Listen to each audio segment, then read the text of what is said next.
Melissa, buenos días, apreciados oyentes. Bienvenidos a su línea de la esperanza. Apreciados oyentes, hemos estado haciendo un recorrido por la explicación del santo sacrificio de la misa.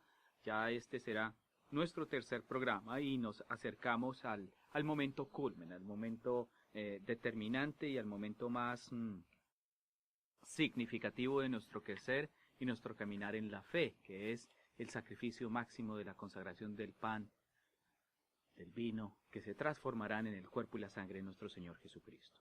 Pero bueno, entonces hablamos del momento de entrada, hablamos del acto penitencial, y hay un momento que a veces pudiese pasar desapercibido de el inicio de nuestra liturgia dominical, y es el momento cuando se proclama y se reza el Gloria.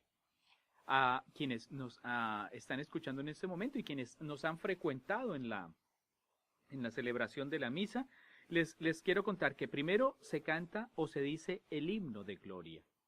Y el himno de gloria es la proclamación victoriosa, la alabanza y el reconocimiento pleno a el mismo Señor que ha vencido a la muerte, y la dignificación que le hace el pueblo de Dios al unigénito del Padre. Y ese unigénito del Padre es ese testimonio de resurrección y de vida. De hecho, la celebración dominical es la celebración de la resurrección, de la vida, de la victoria sobre el pecado.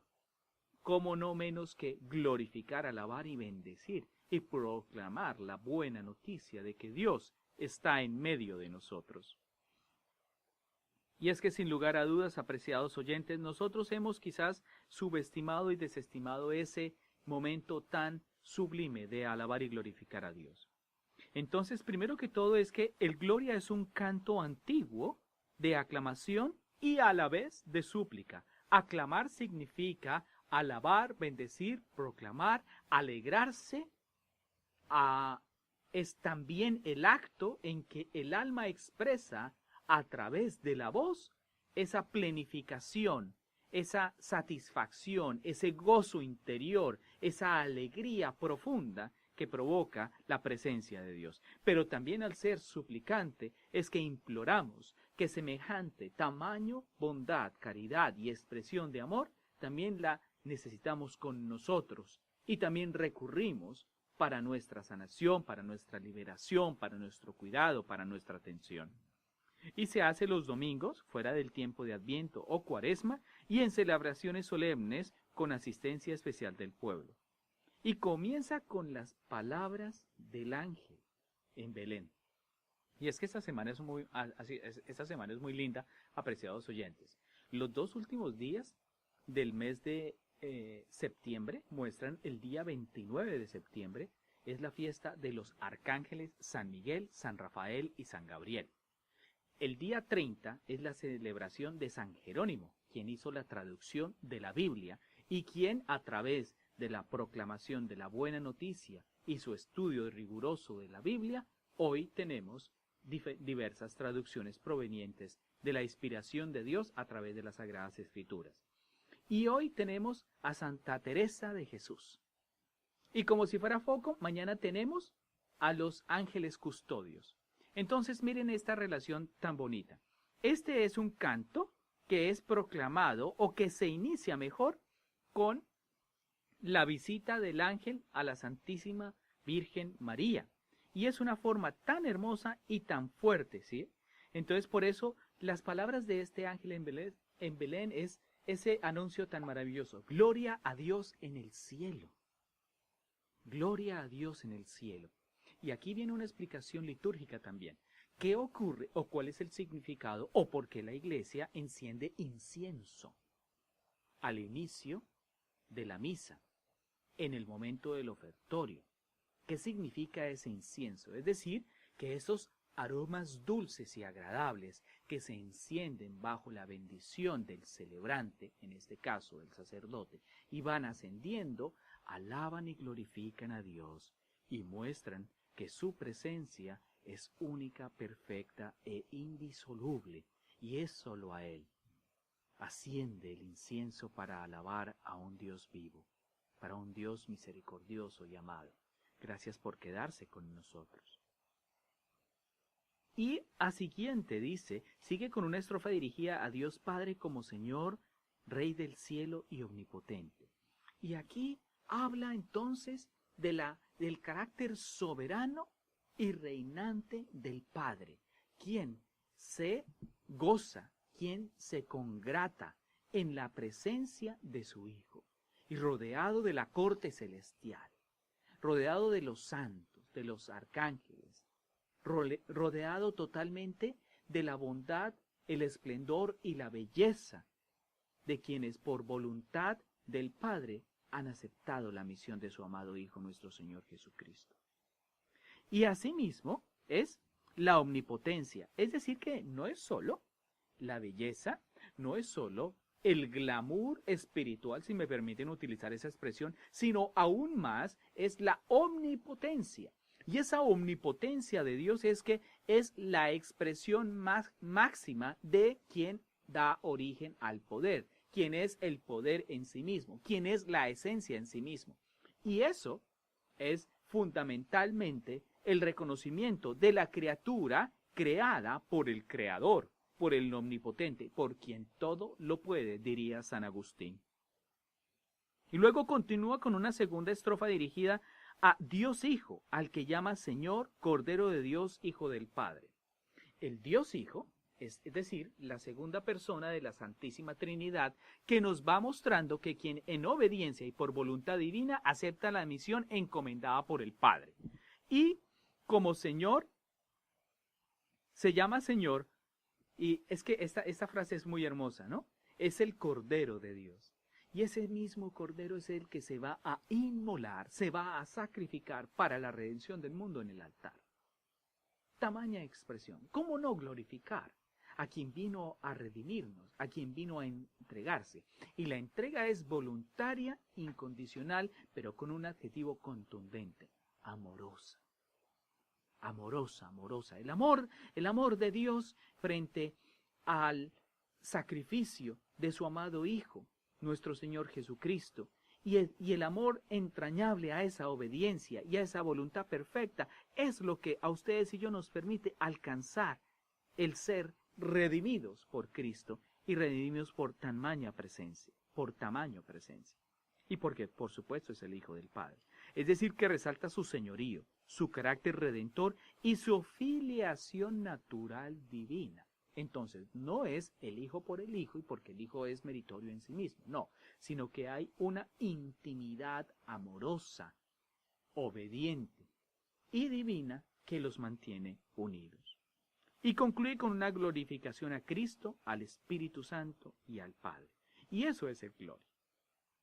Pero quisiera que también resaltáramos un aspecto fundamental del gloria, y va inserto justamente después del acto penitencial. ¿Por qué va justamente después del acto penitencial y antes de la liturgia de la palabra?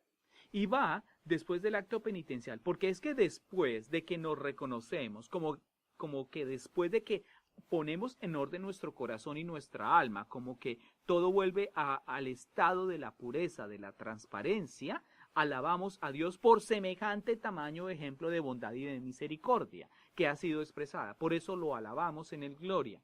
Y no siendo suficiente después de alabar a Dios en esa gloria, viene la expresión máxima, que es la palabra. Y la palabra va a tomar vida.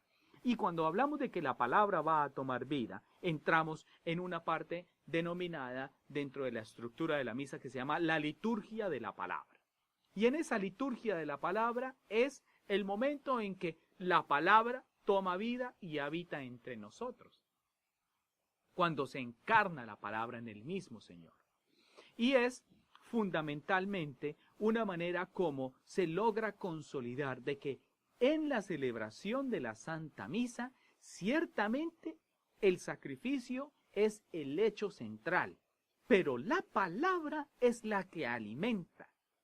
La palabra es la que forma, la palabra es la que educa, la palabra es la que describe que lo que va a ocurrir en el altar está siendo anunciado desde el Antiguo Testamento, se cristaliza en la alabanza de los salmos y luego posteriormente en las lecturas del Nuevo Testamento hay el desarrollo formidable, majestuoso y maravilloso de la Iglesia Apostólica de Cristo para luego llegarnos y encontrarnos con la palabra y la explicación de la vida pública de Jesús. Y esa vida pública de Jesús que va tomando una connotación evangelizadora, una connotación catequética y una connotación fuerte en términos de exhortar al pueblo de Dios de venir, de recibir, de aceptar, de acoger, de admirar, de asumir la palabra encarnada en el mismo Jesucristo.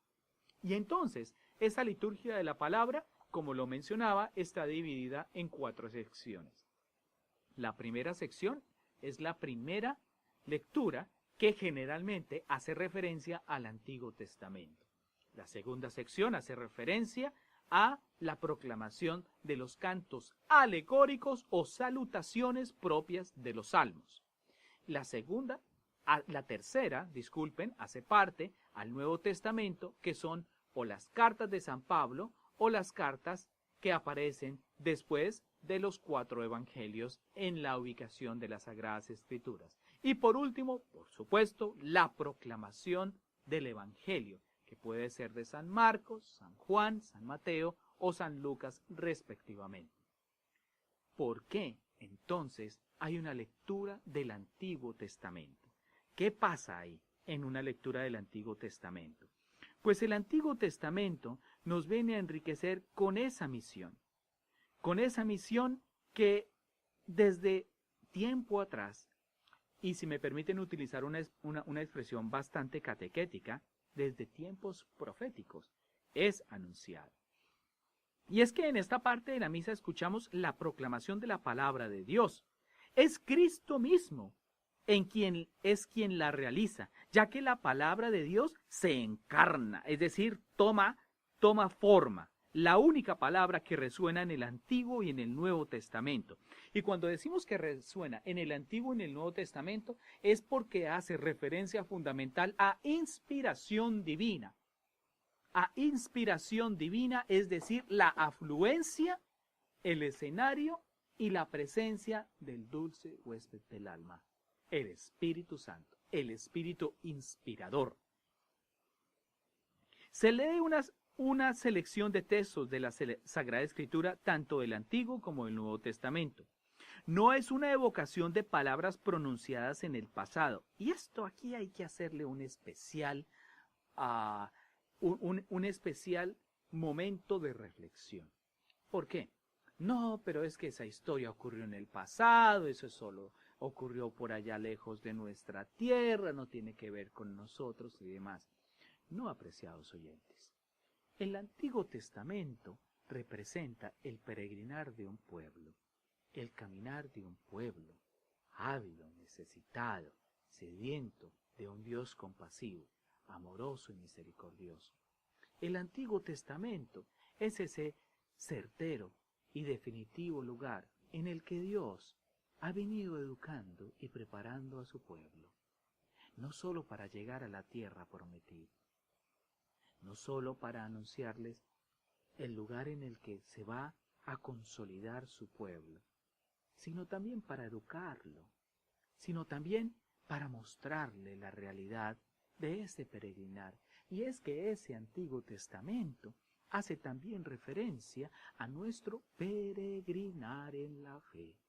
Y ese peregrinar en la fe está mediado también por nuestra naturaleza humana, por el desarrollo del acontecer de nuestra realidad como seres humanos, en los que en oportunidades flaqueamos, como en estos días en los que hemos estado leyendo el libro de Job, en donde ese pobre hombre, después de todo el sufrimiento que ha vivido, todas las angustias, así como las que usted está viviendo con sus hijos, con su esposo, con su esposa, con su familia, con aquellos que de una u otra manera están causándole sufrimiento. Porque igual que la Virgen lo dice, igual que la Virgen lo dice en la salve, ¿no? en este valle de lágrimas. ¿Y cómo no puede ser un valle de lágrimas, apreciados oyentes, con tantas dificultades que a diario atormentan, adolecen y hacen la vida mucho, mucho más compleja y difícil de llevar? Es que, apreciados oyentes, es que sin Dios no somos nada, nada, nada, nada. Cuando dejamos de lado a Dios, cuando sacamos a Dios de nuestras vidas, perdemos el control de todo. Y recuerden, apreciados oyentes, esta es la línea de la esperanza con el Padre Fabián.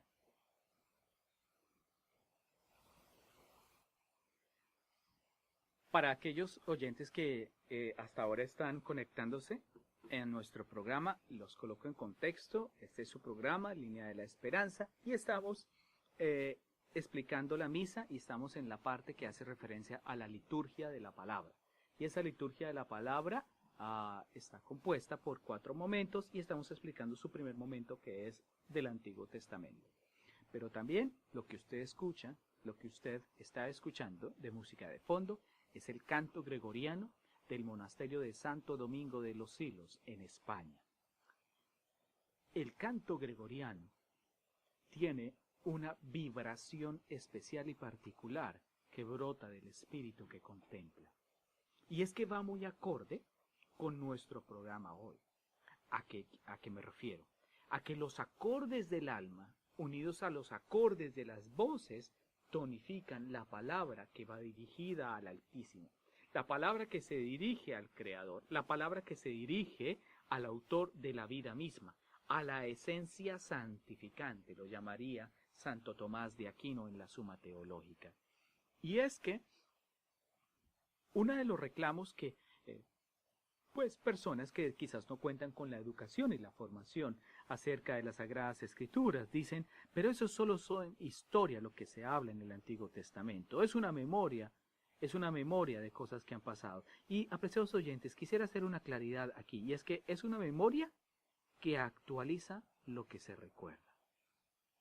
Es que cuando nosotros abordamos las Sagradas Escrituras, nosotros no abordamos las Sagradas Escrituras para colocarnos en los pies de Jesús, para hacer los milagros. Nosotros no abordamos las Sagradas Escrituras para hacer lo que Jesús hizo. Nosotros estamos invitados a abordar las Sagradas Escrituras para sentirnos como el leproso, como el paralítico, como la mujer adúltera.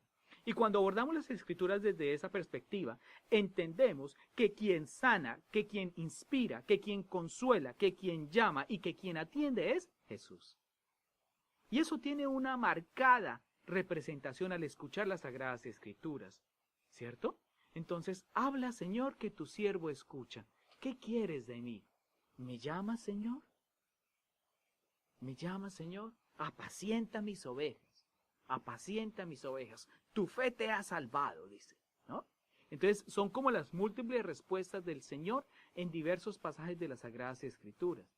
Y eso, sin lugar a dudas, nos coloca en un escenario privilegiado, apreciados oyentes. Y cuando digo un escenario privilegiado, no lo digo asociado con el concepto de soberbia, sino un escenario privilegiado es en donde la gracia actúa en quien se doblega ante la maravillosa omnipotencia sanadora, reveladora y liberadora de Cristo Jesús. Y eso solo es posible cuando nosotros movemos del corazón y movemos del alma esa insatisfacción, esa sedienta manera, o mejor en otros términos un poco más actuales y más en el contexto de nuestra realidad, en esa ansiosa manera que desborda la serenidad y la apaciguidad de la acción del Espíritu de Dios. Y la apaciguidad del Espíritu de Dios es que usted que me está escuchando, que usted siente que lo que usted hace lo hace bien y que usted no peca y no comete ningún error, ese es un acto humano. Porque cuando entramos en el contexto de la divina voluntad, el acto divino se convierte en un acto pacífico, amoroso y sereno, que solo es realizado, o mejor, revelado, mostrado en el corazón a través de la paz interior. Y esto sí que es bien importante. No es tanto escuchar a otro que lee durante la misa. no es tanto fijarse cómo lee o qué dice, es qué quiere el Señor decirme en mi corazón. Ese habla, Señor, que tu siervo escucha. Señor, tú tienes palabras de vida eterna. Señor, tú eres la luz. Vengo a escucharte. Y ese venir a escucharte es despojarse del prejuicio de la razón y del intelecto con el cual busco explicar, o mejor, pedirle explicaciones a Dios. Y esa actitud de pedirle explicaciones a Dios, pues es un corazón sumido en la soberbia. Es un corazón que presume que Dios tiene que explicarle que la razón del sufrimiento humano no es Él, sino es nuestra propia voluntad. Eso solo es posible así, hermanos. Porque, desafortunadamente, la equivocada interpretación de las Sagradas Escrituras, la tergiversación de las Sagradas Escrituras, la manipulación de las Sagradas Escrituras no permite la acción del Espíritu de Dios. Y no permite la acción del Espíritu de Dios, porque la acción del Espíritu de Dios es individual y particular. El Espíritu de Dios le habla a cada uno en el corazón y en el alma, en la intimidad de la revelación divina. Por eso la palabra, cuando hablamos de que se encarna la palabra, la encarnación del verbo es que toma vida. Y esa palabra toma vida es en el corazón del hombre, apreciados oyentes. No toma vida en mi memoria, en mis anécdotas, en mis argumentos, sino toma vida es en mi interior. ¿Qué quieres de mí, Señor? ¿Me has llamado? Aquí estoy para hacer tu voluntad. Muéstrame, Señor. Muéstrame tu misericordia, Señor. Aquí estoy para alabarte, para bendecirte, para glorificarte, para santificarte. Tú eres mi Dios, tú eres mi Creador. Esa actitud de docilidad, esa actitud de serenidad, es la que refrescaremos y miraremos después de la pausa. Línea de la Esperanza con el Padre Fabián. Regresamos, apreciados oyentes, después de este breve corte. Y nos encontramos en que estábamos meditando que esa palabra tiene una razón, una función y una manera muy particular de revelarse y demostrarse. Ahora bien, hay un elemento determinante y es, pasó el primer lector, lectura del Antiguo Testamento, viene el Salmo, nos incluye a todos como comunidad en la antífona en la que respondemos al Salmo. Termina el Salmo. Viene la segunda lectura. Después de esa segunda lectura, se hace una pausa y comienza un canto que anuncia que algo viene en camino. Y esa proclamación del aleluya se registra como las trompetas, como toda la sinfónica celestial, si me permiten utilizar esta expresión, en la que es Jesús mismo quien viene a enseñar en la sinagoga como lo hacía. Y es que ahí el sacerdote desaparece y es el mismo Mesías, es el Mesías que trae la buena noticia en él mismo. Por eso, uno de los inicios más comunes que tiene es: en aquel tiempo el Señor dijo a sus discípulos. En aquel tiempo.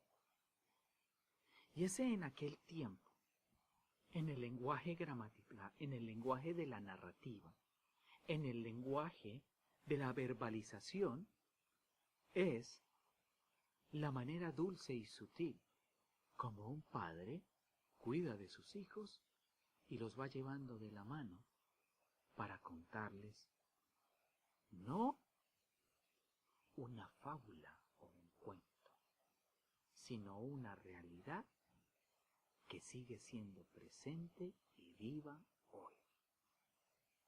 Ese en aquel tiempo es esa invitación a cerrar los ojos al mundo para que el Espíritu entre a inundar cada rincón de nuestro ser. No solo con la atención, no solo con el cuidado, sino también con la humildad de quien quiere ser colmado, de quien quiere ser ungido por su Creador. Y eso solo es posible, apreciados oyentes, cuando nosotros dejamos que la palabra llegue al corazón, que la palabra se transforme y habite en medio de nosotros. Y qué analogía tan bonita, ¿no? Y la palabra se hizo carne y habitó entre nosotros. Esa connotación tiene un marcado realismo en la celebración de la misa. Pero miren este gesto. El Señor esté con vosotros.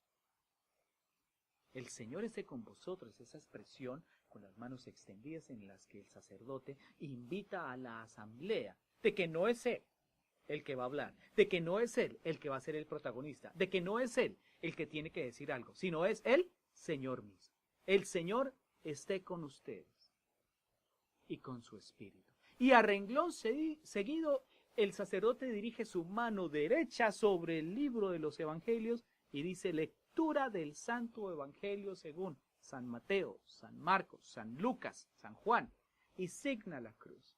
Y cuando signa la cruz es que es la palabra de Dios, es la palabra que hace carne, es la palabra que toma vida y es la palabra que ustedes y yo, apreciados oyentes, estamos sedientos de escuchar. Y al final de la proclamación del Evangelio decimos palabra del Señor. Ya no palabra de Dios como en la primera y segunda lectura, sino ya palabra del Señor. Porque ya hay un protagonista concreto, ya hay un actor que toma vida, que encarna vida, y ese es el mismo Cristo. Y cuando decimos palabra del Señor, la respuesta del pueblo, de la asamblea de Dios es: gloria a ti, Señor Jesús. Es decir, te alabamos, te damos gracias, te bendecimos. Qué grande y qué bueno has sido con nosotros, Jesús. Gracias por quedarte con nosotros, gracias por venir a nuestro encuentro. Eso es fundamental. Y luego viene lo que ocurre en la parroquia del Sagrado Corazón de West Des Moines todos los domingos. El padre Fabián va a regañar. El padre Fabián va a regañar.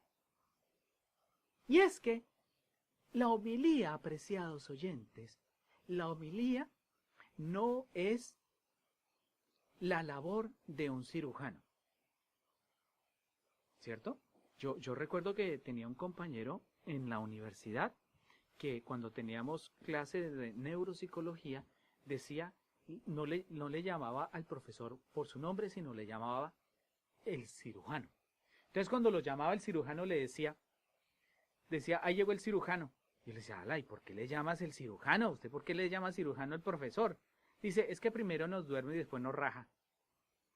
Y es que lo curioso de esto, apreciados oyentes, es que nosotros pensamos que la homilía es otro texto más de la Biblia. No, la homilía o sermón es la explicación y es la iluminación que por el dulce huésped del alma, el Espíritu Santo, recibe la inspiración el sacerdote o quien preside la Eucaristía, que es el sacerdote, arzobispo, obispo, cardenal o el mismo Papa Francisco, para decirle al pueblo de Dios: el Señor ha tocado mi corazón con esta palabra, el Señor ha llegado a mí con esta palabra y el Señor hoy te tiene esta palabra para ti. Es ahí donde radica la evangelización. Y la evangelización no es repetir lo que Dios dijo, no es decirlo de mejores palabras, porque la Biblia y las Sagradas Escrituras, y en especial la palabra de Dios, no necesita abogado. Se defiende en sí misma, se encarna en sí misma. Lo que nosotros hacemos es darle ese contexto en la realidad local de nuestra iglesia, en nuestra realidad familiar, en nuestra realidad cultural, en nuestra realidad política, en nuestra realidad emocional y también en nuestra realidad familiar. Porque la palabra de Dios no es distante, porque la palabra de Dios no es un tecnicismo que se distancia del hombre. Por el contrario, la palabra de Dios es una semilla que cada domingo se deposita. Pero cuidado, se deposita por voluntad de Dios. Pero también nos ha pasado que muchas veces ni siquiera la tenemos en cuenta nosotros. Y en muchas ocasiones la palabra de Dios no nos transforma la vida. Y no nos transforma la vida porque sencillamente creemos y pensamos que ya Dios lo ha dicho muchas veces. Pero no le creemos a Dios. Nosotros decimos que creemos en Dios, pero no le creemos a Dios. Y es que para creerle a Dios, no basta con escucharlo, basta con reconocerlo, con asumirlo. No basta con decir que yo creo en Dios, cuando yo no le creo a Dios. No basta decir que yo creo en Dios, cuando a lo que creo es lo que yo hago. Y a eso le atribuyo que soy yo y no es Dios. Y esa es una dinámica profundamente egoísta y bastante frecuente en nuestra realidad humana. Y tan bastante frecuente es en nuestra realidad humana, ¿cierto? Que la palabra termina siendo interpretada por nuestra voluntad y no por el amor humilde de quien desea que se siembre en la esperanza, en la caridad, en el optimismo y en la sanación verdadera y profunda de que Dios está con nosotros. Línea de la esperanza con el Padre Fabián. Apreciados oyentes, hemos hablado muy interesante desde la teoría de la homilía y demás. Pero, ¿por qué no dedicamos esta última parte del programa a hacerle una mirada amorosa y misericordiosa a un pasaje de las Sagradas Escrituras? ¿Qué es lo que ocurre a diario en nuestra vida? Y ese pasaje de las Sagradas Escrituras, apreciados oyentes, hace referencia a un par de personas que van regresando de un hecho indiscutible y de un hecho doloroso, el cual marcó sus vidas para siempre. Y cuando el dolor nos marca, cuando el dolor nos toca, cuando el dolor nos doblega, cuando el dolor nos oprime, cuando el dolor nos asfixia, pues también nuestro rostro y nuestro cuerpo lo muestran.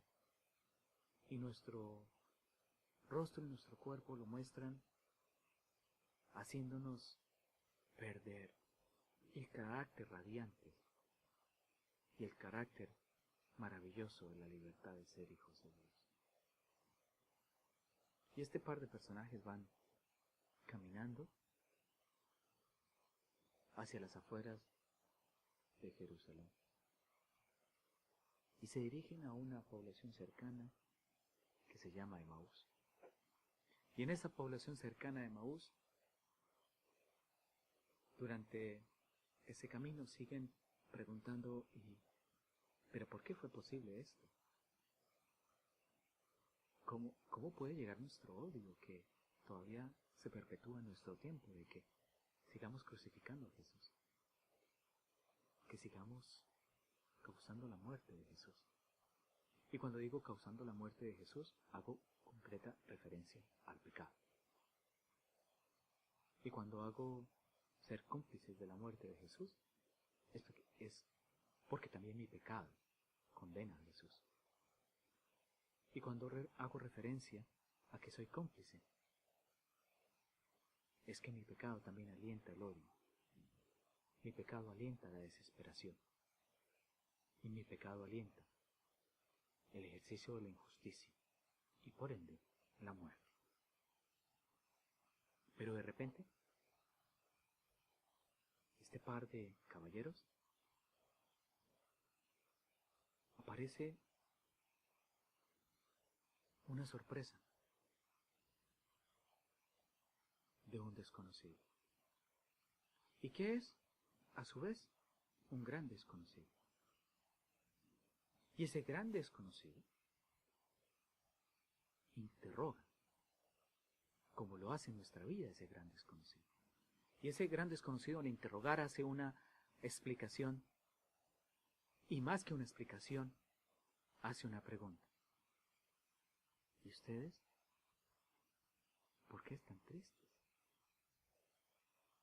Y como si fuera poco, en medio de nuestro dolor y en medio de nuestra angustia, le respondemos a ese gran desconocido, le respondemos y le decimos, ¿cómo? ¿Y es que acaso usted no sabe, por Dios?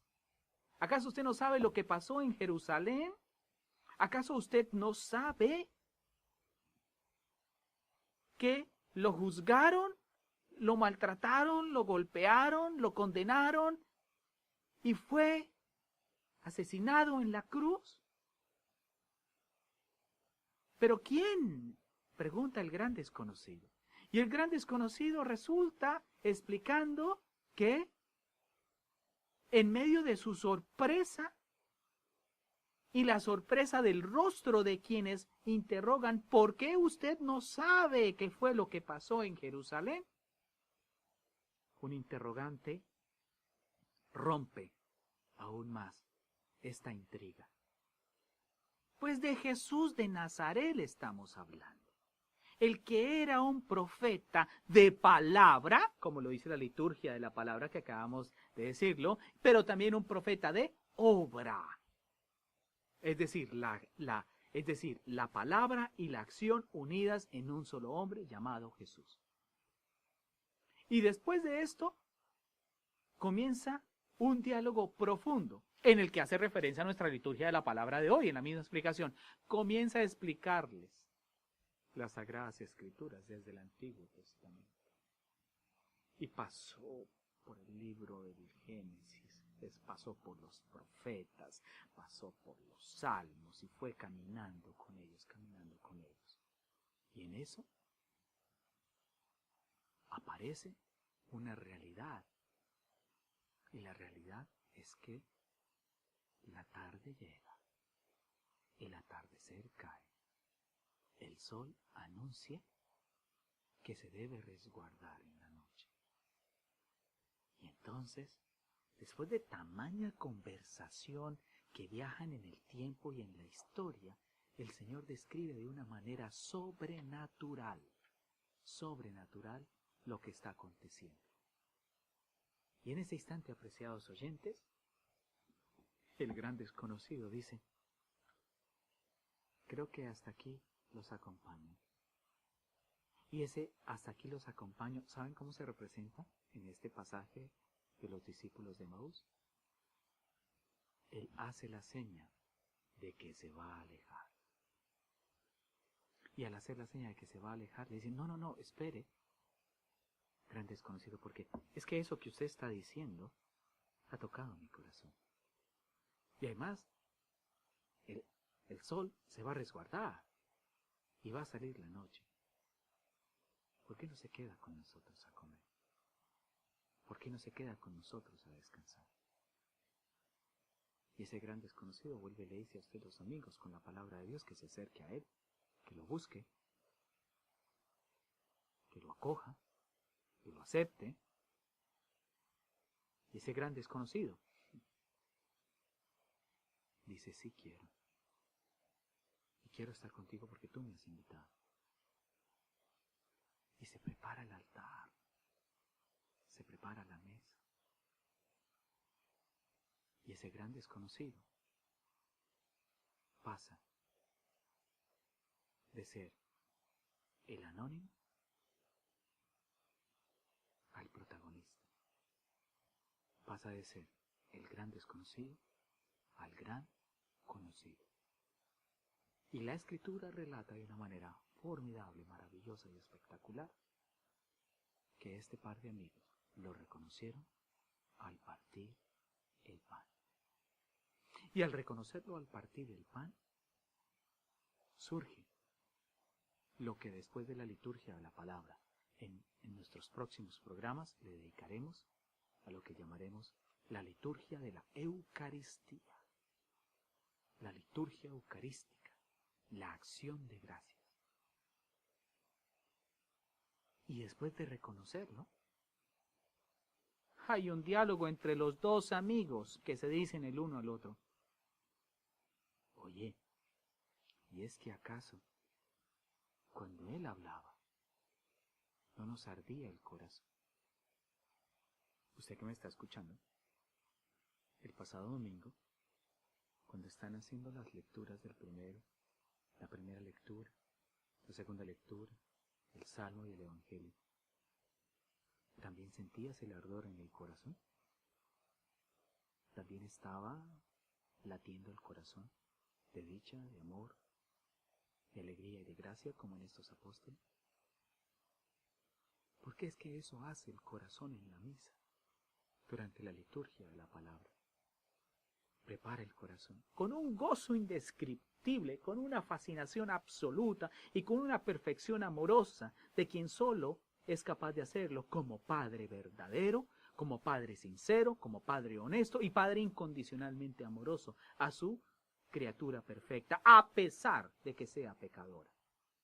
Porque, al igual que San Pablo lo ratifica, Jesús ama al pecador, pero desprecia el pecado que hay en él. Entonces ese amor incondicional de Dios en la cruz sigue siendo vivo, sigue siendo presente y sigue siendo majestuoso. ¿Y acaso no nos ardía el corazón? Les voy a lanzar un reto, apreciados oyentes. Salgan al encuentro con Jesús este domingo. Salgan al encuentro. Salgan a caminar en la vida, que Él aparece ahí también. Salgan a buscarlo, en el atardecer o en el amanecer. Salgan a buscarlo, en la buena noticia, el sol, del agua, de la lluvia, del frío, del calor. Salgan al encuentro con Él. Cuando está tomando un café, cuando está tomando agua, cuando está probando el alimento para comenzar la jornada. Salgan al encuentro con Él, para que pongan en evidencia que Él está cuando tú quieres que esté. Para que pongan en evidencia que Él está donde tú quieres que esté. Porque así es el gran desconocido, que ahora es el gran conocido. Apreciados oyentes, hemos terminado la liturgia de la palabra en este ciclo de programas explicando la Santa Misa, y los quiero invitar para que este domingo recuerden estos momentos y estos tips que nos ayudan y nos acercan a vivir más la devoción fiel, amorosa y misericordiosa de las Sagradas Escrituras. Y recuerden, hay alguien que los espera. Hay alguien que todos sabemos que existe, que todos sabemos que está, pero sigue siendo el gran desconocido. Pero lo que importa y lo que necesitamos es que quiere ser conocido por usted y por mí en el corazón. Línea de la Esperanza con el Padre Fabián.